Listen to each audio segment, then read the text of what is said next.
제가 아이들과 함께 4월 달에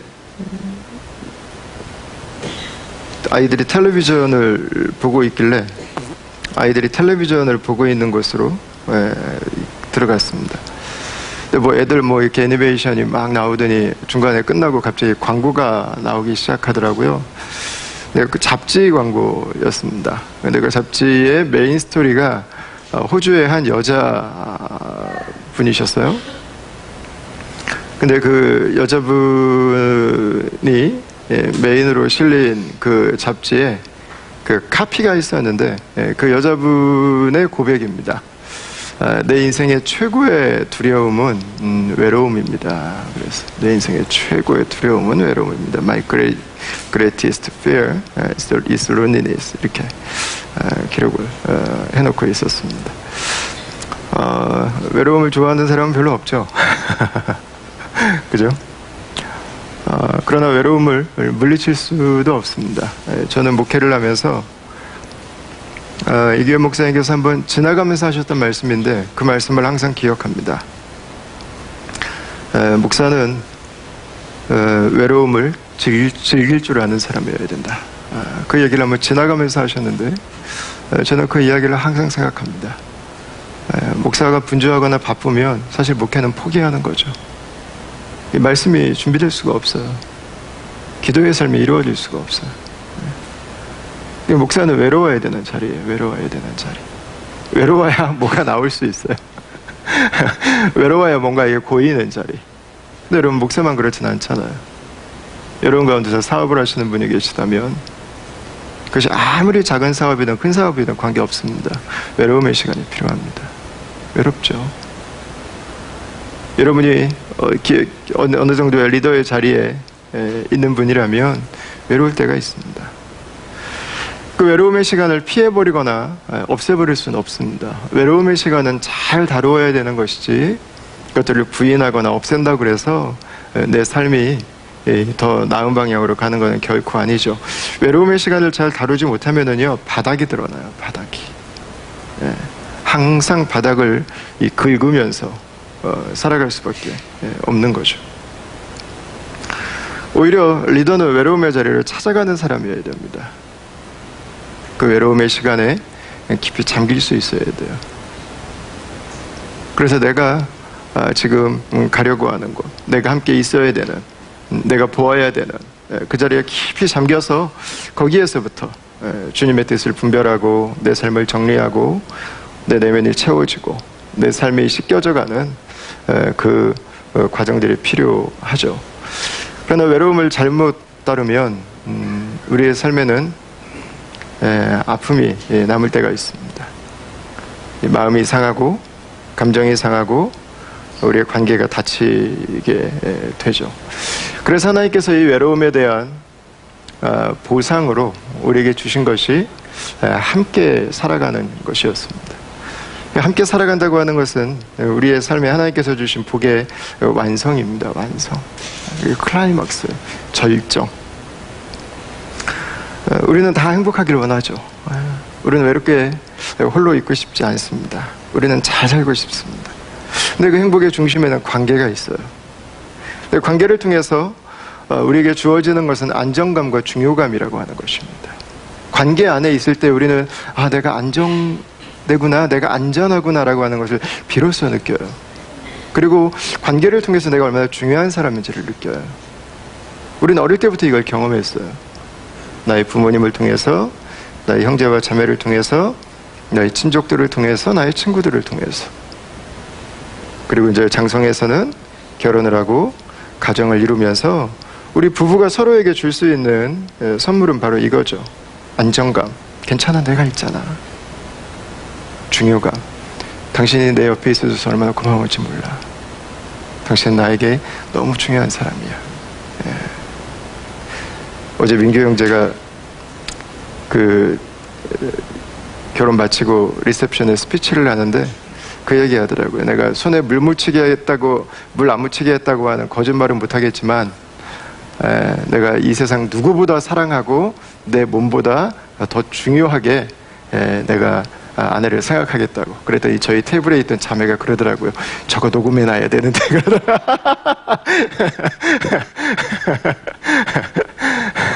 그거죠.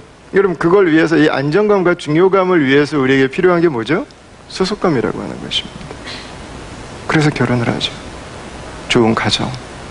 그래서 좋은 교회를 찾아다니는 분들이 나오게 되는 거죠. 자, 그렇다면 누군가 함께 한다면 우리는 행복한가? 라고 좀 물을 수 있어야 되죠. 이것도 역시 양갈래가 있습니다. 가장 가까이 있는 사람들은 내 인생의 가장 큰 축복입니다. 그런데 놀랍게도 내 인생의 가장 큰 아픔은 나와 가장 가까이 있는 사람으로부터 와요. 이게 참 피할 수가 없어요. 그죠? 멀리 있는 사람이 나를 아프게 하는 일은 거의 없어요. 내 인생에 내가 지우지 못할, 씻지 못할, 내가 정말 잊고 싶은 내 인생에서 이것만큼은 아니었으면 좋겠다는 생각이 드는 그 일들은 가장 가까운 사람에게 와요. 가장 믿었던 사람, 가장 사랑했던 사람, 내가 가장 기댔던 사람. 이 두 갈래가 동시에 있습니다. 우리는 가까울수록 더 많은 영향을 받게 되죠. 우리 행복의 중심이 되는 이 관계, 하나님께서 우리를 만나게 해주신 사람들, 여러분, 우리가 어떻게 좀 행복할 수 있을까요? 성경에서는 우리의 관계가 행복의 중심이라고 하는 것을 계속해서 반복해서 말해줍니다. 전도서 9장 9절을 한번 볼까요? 나오나요? 네. 같이 한번 읽어보겠습니다. 시작. 내 헛된 평생의 나 곧 하나님이 해 아래에서 내게 주신 모든 헛된 날에 내가 사랑하는 아내와 함께 즐겁게 살지어다. 그것이 내가 평생에 해 아래에서 수고하고 얻은 데의 몫이니라. 아멘. 자, 이 이야기를 우리가 솔로몬이 했다고 하는 것을 좀 주목해서 봐야 될 필요가 있습니다. 솔로몬은 아내가 여럿이 있었습니다. 여럿이 있었습니다. 1000번이 가려면 아주 멀었습니다. 아내가 많다고 행복하진 않습니다. 그죠? 오히려 지겹죠. 정략 결혼에 의해서 나와 아내가 된 사람들의 숫자가 늘어나는 것은 피곤한 것입니다. 솔로몬에게 있어서 아내라는 이름은 피곤함이었어요. 피곤함, 힘듦. 그 관계 자체가 친밀함을 기초로 해서 사랑의 헌신이 수반된 관계가 아니었어요. 해야 됐어요.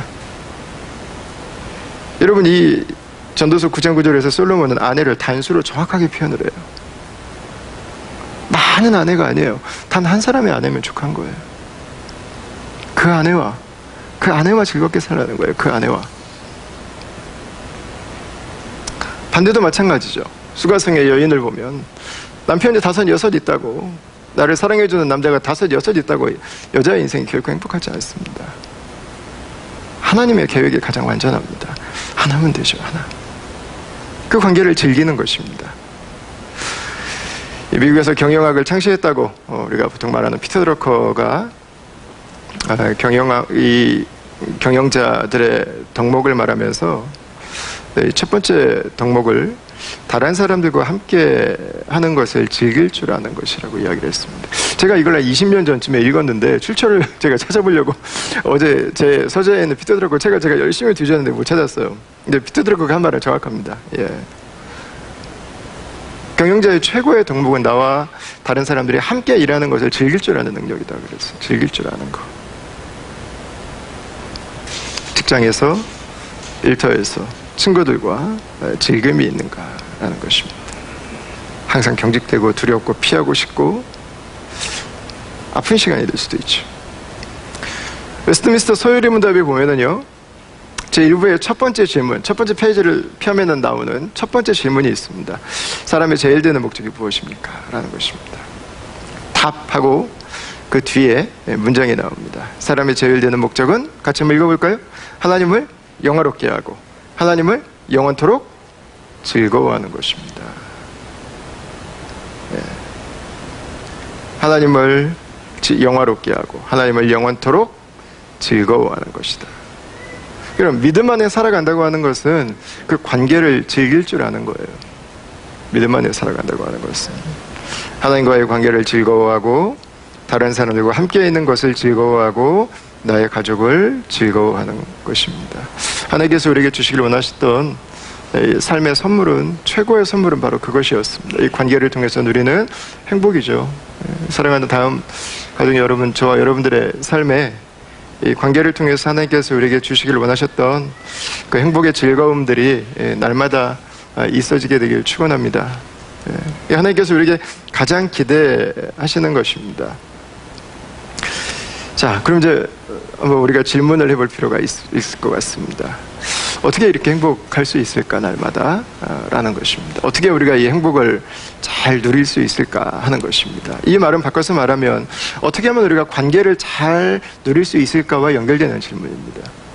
행복을 기대하는 사람은 많지만 관계에 투자하는 사람은 많지 않죠. 행복에 포커스를 두는 사람 많습니다. 그래서 나는 불행해, 나는 우울해, 나는 행복하지 않아 라는 생각은 많이 해요, 우리가.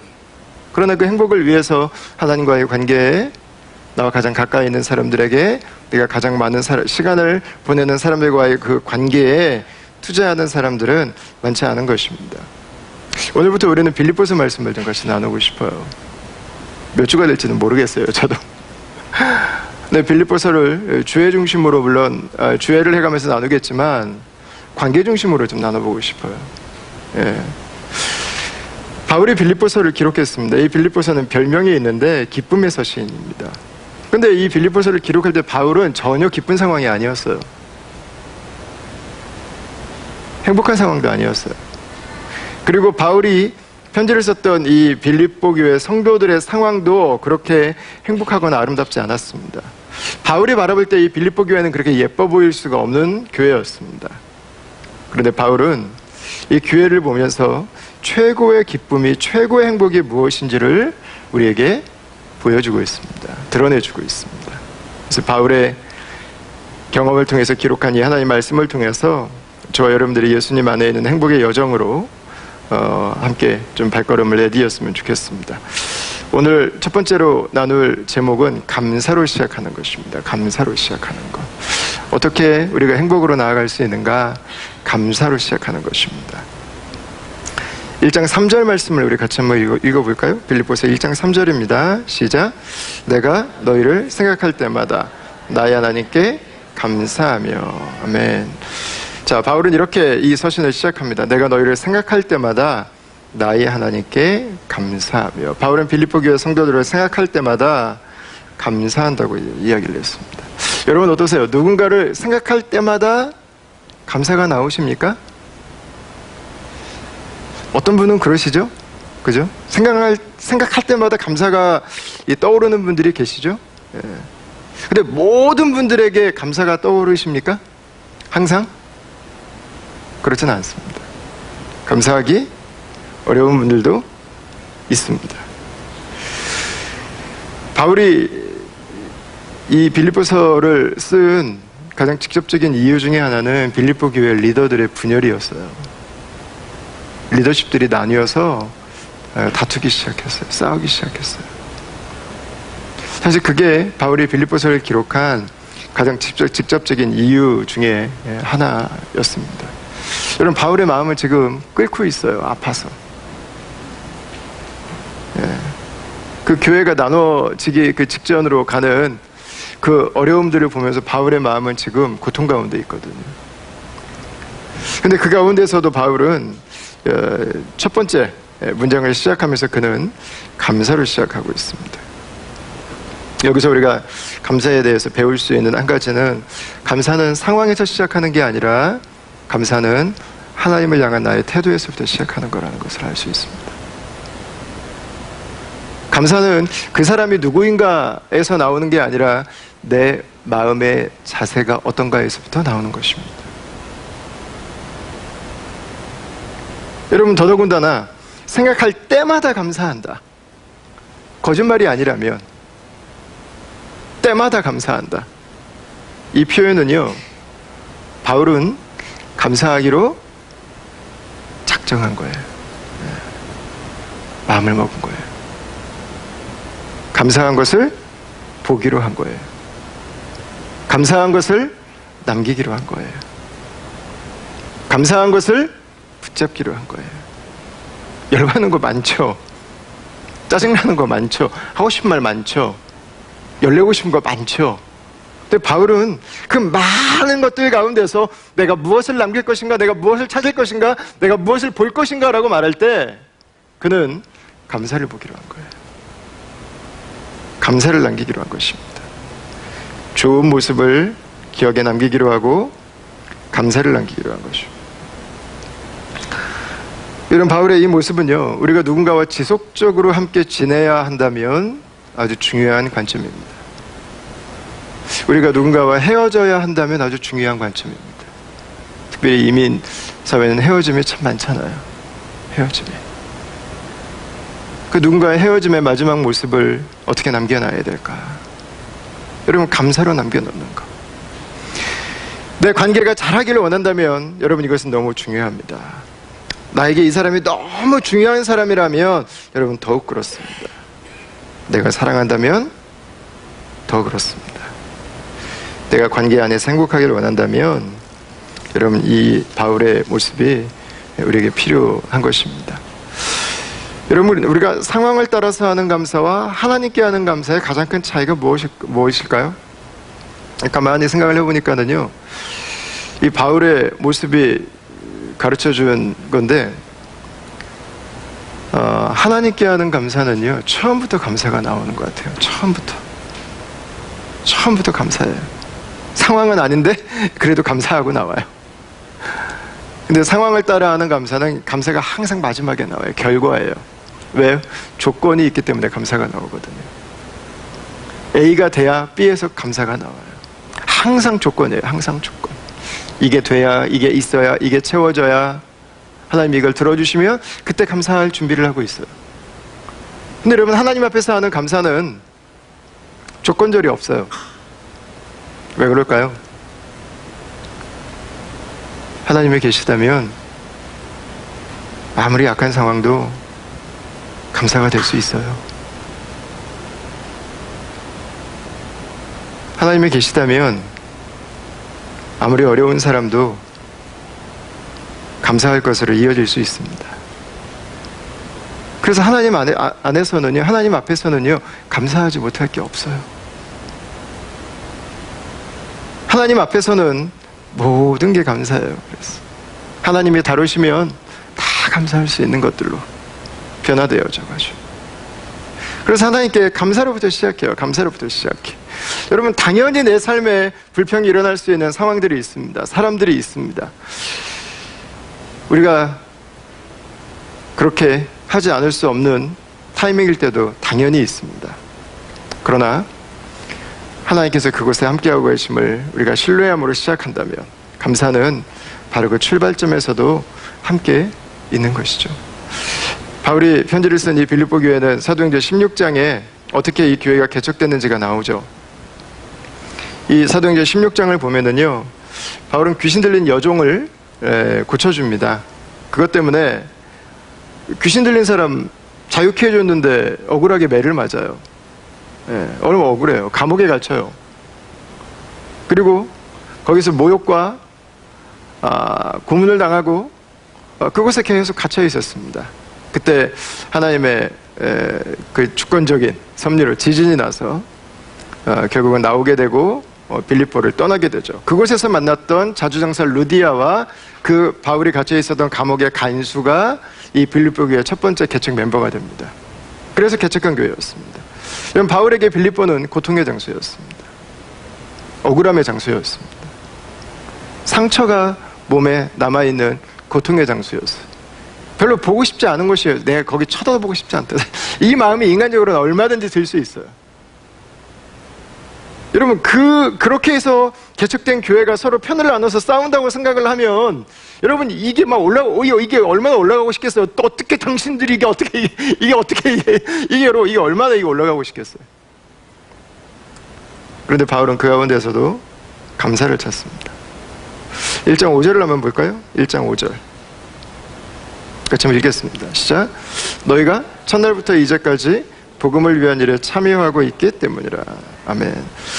바울이 빌립보 교회를 하나님 앞에서 보면서 이 빌립보 교회, 그래도 이 교회 안에 감사할 것이 있구나 라는 것을 찾았습니다. 그것은 빌립보 교회가 개척할 때부터, 아니 개척 멤버들이 준비될 때부터 계속해서 부인할 수 없는 한 가지는 복음을 위해서 자신을 떠나지 않고 예수님을 떠나지 않고 교회를 위한 수고와 열심에 계속해서 헌신하고 있다는 거예요. 그래서 지금 이 어려운 상황에서도 바울에게 편지를 보내서 지금 우리가 이런 상황인데 우리가 이 상황들을 좀 잘 이겨내고 싶습니다. 우리가 어떻게 해야 되겠습니까?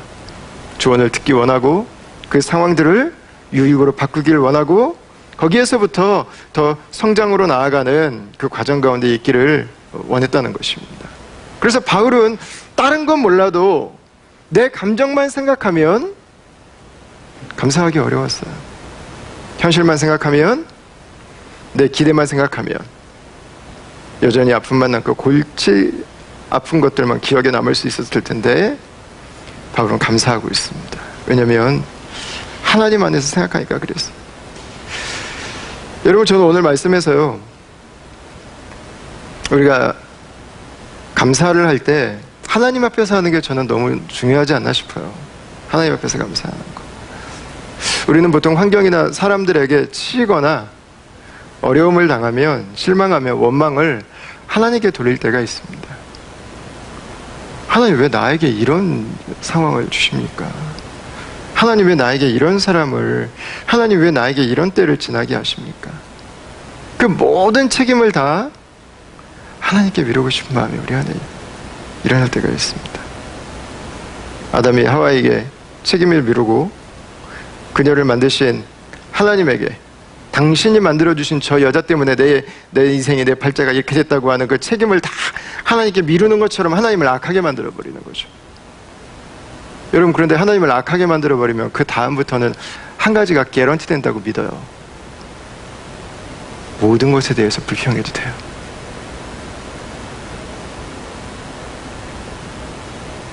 모든 것을 불평해도 된다고 믿어요. 그때부터 하나님이 이렇게 한 거니까.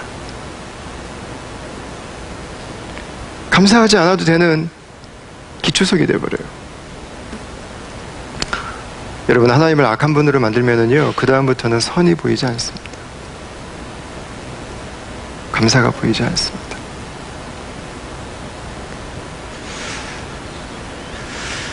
이런 우리의 삶을 살아가고 있는데 우리의 일관된 자세가 분노와 쓴뿌리에서 나오는 원망밖에 남아있지 않다면 그것은 주변에 대한 단순한 나의 반응만은 아닐 수 있습니다. 그것은 하나님과의 관계에서 망가져 있는 것입니다. 나는 하나님 별 관심 없는데요? 나는 망가질 것도 없는데요? 나는 하나님께 별로 불만도 없는데요? 나는 하나님 별로 개의치 않는데요? 라고 하실 분도 아마 계실지 모르겠어요. 여러분, 그러나 원망과 무관심은 같은 뿌리예요. 뿌리가 같아요.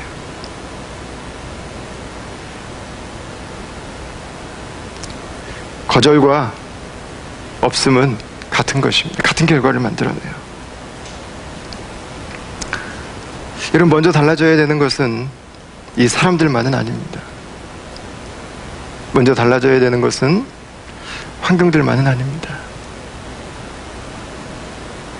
계속해서 내 마음이 하나님을 향해서 떠나 있다면, 계속해서 내 마음이 하나님을 악한 분으로 보기로 결정했다면, 여러분, 내 상황이 달라지고 내가 좋은 사람들을 만나고 내가 더 좋은 것들을 누리고 있어도 여전히 나에게는 원망이 나올 수 있고, 여전히 나는 불평이 나올 수 있고, 여전히 나는 내 마음에 있는 쓴뿌리들을 가지고 살아갈 수 있는 것입니다. 달라져야 되는 것은 단지 상황이나 환경이 아닙니다. 달라져야 되는 것은 하나님에 대한 나의 마음이죠. 그래서 우리는 예수님께 감사하죠. 예수님을 통해서 우리가 하나님께로 나아갈 수 있고, 하나님의 그 마음을 우리가 알 수 있고, 우리가 하나님의 사랑받는 자녀이고, 우리가 하나님의 인도하심 가운데 있는 삶이라고 하는 것을 우리가 깨닫고 발견하면서 새로운 삶을 살아갈 수 있기 때문에 그렇습니다. 여러분, 하나님과의 단절, 하나님과의 냉랭함은 삶을 단 하나의 눈으로만 보게 만듭니다. 우리는 그것을 육신의 눈이라고 불러요. 세상의 눈. 그걸로만 봐요. 하나님이 없으니까 그냥 보이는 걸로만 전부라고 생각하고 살아가요. 여러분, 그 태도가 내 인격이 되고 세상을 살아가는 자세가 되고 사람들을 대하는 태도가 됩니다. 그래서 하나님이 없는 사람에게는 감사가 있기는 하지만 희귀하죠. 찾아보기가 어렵습니다. 그러나 하나님 안에 있는 사람에게는 감사가 평범한 것이 되죠. 왜냐하면 모든 것이 감사하기 때문이고 모든 것이 감사가 될 수 있기 때문이죠.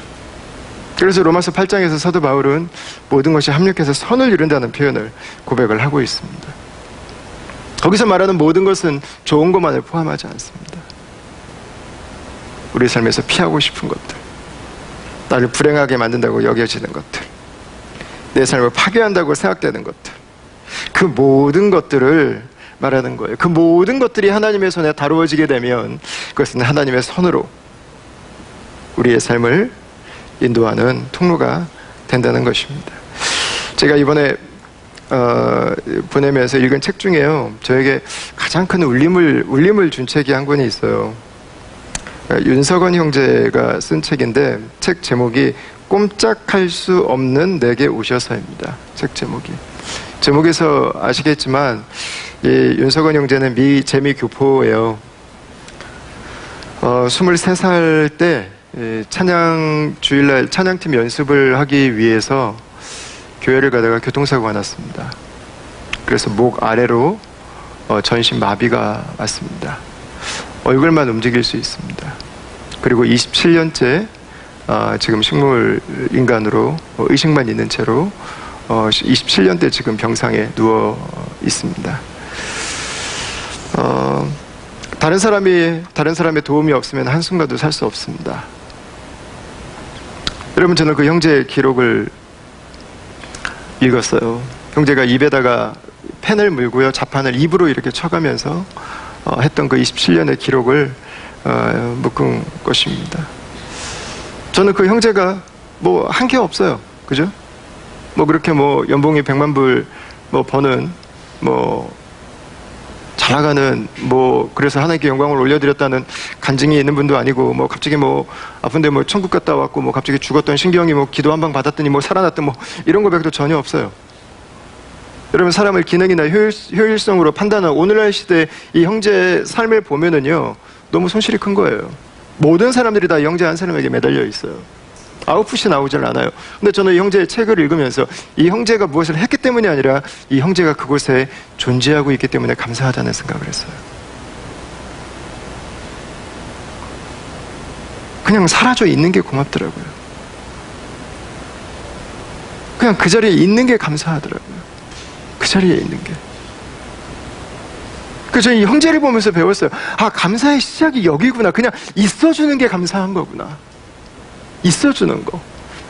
무엇인가 굉장한 게 나에게 이 형제를 통해서 왔기 때문이 아니라 이 형제가 인류 역사에 뭔가 굉장한 것들을 만들어내서 그거를 이렇게 자랑스럽게 책으로 냈기 때문이 아니라 그냥 그 침대에 누워서 욕창이 생겨서 고통받으면서도 누군가 내 대소변을 다 받아내줘야 되는 그 삶 가운데서도 하나님께 감사한다고 하는 그 문장 하나하나, 저는 그 형제가 쓴 그 감사합니다라는 이 감사라는 두 단어가 이 눈에 와서 부딪히는데요, 그냥 가슴에 전율을 일으키더라고요. 감사구나. 감사. 다른 분들을 위해서 기도해요. 거기 누워서. 이 형제의 최고의 목표는 예수 그리스도의 영광을 위해 사는 거예요.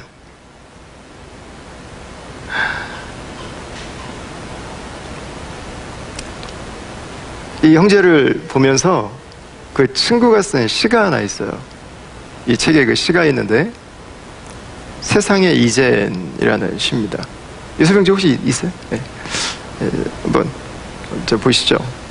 이 친구가 이 형제를 보면서 쓴 시입니다. 세상에 이젠 손톱 갖고 있는 나도 감사할 수 있다. 한 줄기 햇살에도 감사할 수 있다. 신선한 공기 한 줌도 감사할 수 있다. 이게 다 친구가 내게 가져온 선물이다. 내 친구는 누워서도 세상과 나를 향해서 회초리를 던진다. 세상에 이젠 한평의 공간에서도 태초를 걷고 영혼을 만날 수 있다. 우주에서 놀고 심연에서도 누워본다. 이게 다 친구가 가져온 선물이다. 내 친구는 누워서도 태초와 영혼을 오늘에 계시는 창조주를 노래한다. 세상에 이제 좁은 공간에서도 골고다도 가보고 갈릴리도 걸어보고 십자가도 품어보고 비인 무덤도 가보다니 이게 다 친구가 보여준 선물이다. 내 친구는 누워서도 가슴에 십자가의 주님을 품고 살아간다. 그리고 제일 밑에 괄호에 놓고 이렇게 썼어요. 친구의 가슴 엑스레이에 나타난 주님의 십자가를 생각하면서, 서건 형제의 가슴에 있는 주님을 생각하면서 이 시를 기록한 것입니다. 여러분, 친구의 모습은 움직일 수 없습니다. 먹여주어야 하고 씻겨주어야 하고 옷을 갈아입혀 주어야 하고 기관지의 가래를 하루에도 몇 번씩 빼주어야 하고 한순간도 누구의 도움이 없다면 살 수 없는 사람이었습니다. 이 친구를 바라보면서 감사가 있어요. 그곳에 있어주는 고마움이 있어요. 여러분, 이것이 우리가 함께 살아가면서 행복할 수 있는 바로 기초입니다. 그 사람에게 있는 감사한 것들을 찾아가는 것. 감사한 것은 누구에게나 있습니다.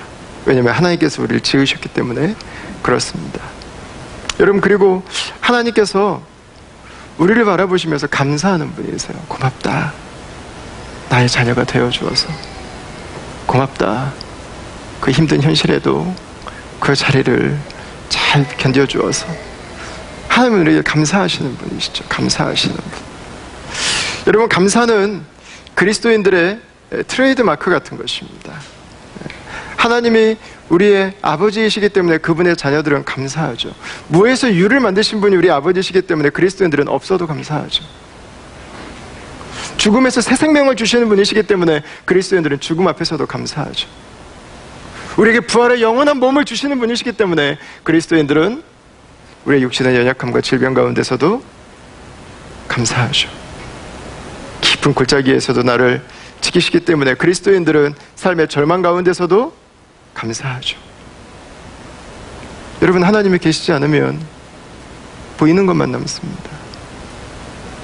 그러나 하나님이 계시면 우리는 다른 눈 하나를 갖게 됩니다. 하나님의 눈으로 내 삶을 보기 시작합니다. 히브리서 기자는 11장 1절에 그것이 믿음은 바라는 것들의 실상이요 실체라고 이야기를 했어요. 리얼리티. 우리가 믿음의 눈으로 바라보는 것, 그게 진짜라는 거예요. 그게 진짜. 여러분, 우리의 행복의 시작은 감사의 눈이 열리는 것입니다. 똑같은 사건을 경험합니다. 어떤 사람은 원망하고 어떤 사람은 감사하죠. 똑같은 시대를 살았습니다. 어떤 사람들은 불평하고 어떤 사람들은 축복하죠. 여러분, 내가 어떤 상황, 누구를 만나느냐의 문제보다 내가 어떤 눈을 가지고 있는가, 내가 누구의 눈으로 보고 있는가가 더 중요한 것입니다. 여러분, 예수님 안에서 감사할 수 있기를 바랍니다. 예수님 안에서 축복할 수 있기를 바랍니다. 예수님 안에서 나에게 주신 그 관계들 안에 하나님이 주신 좋은 것들을 기대할 수 있기를 바랍니다. 물론 우리가 살아가는 삶에 아픔이 남을 수 있고 상처가 올 수 있습니다. 그러나 주님 안에 있다면 그것마저도 주님께서는 축복으로 다루어 가실 것입니다. 감사의 눈을 뜨면 행복해집니다. 감사가 시작되면 행복은 거기에서부터 일어나기 시작합니다. 행복해질 때를 기다리지 마세요. 그땐 영원히 오지 않아요. 그러나 감사의 입이 열리는 순간, 감사의 눈이 뜨이는 순간, 여러분, 행복은 이미, 하나님이 나에게 주신 그 복은 이미 내 삶 속에 들어오기 시작한 것입니다. 예수님이 나에게 주신 그 복을, 그 행복을 여러분 바로 오늘부터 감사함으로 누리며 살아갈 수 있는 저와 여러분들이 될 수 있기를 축원합니다.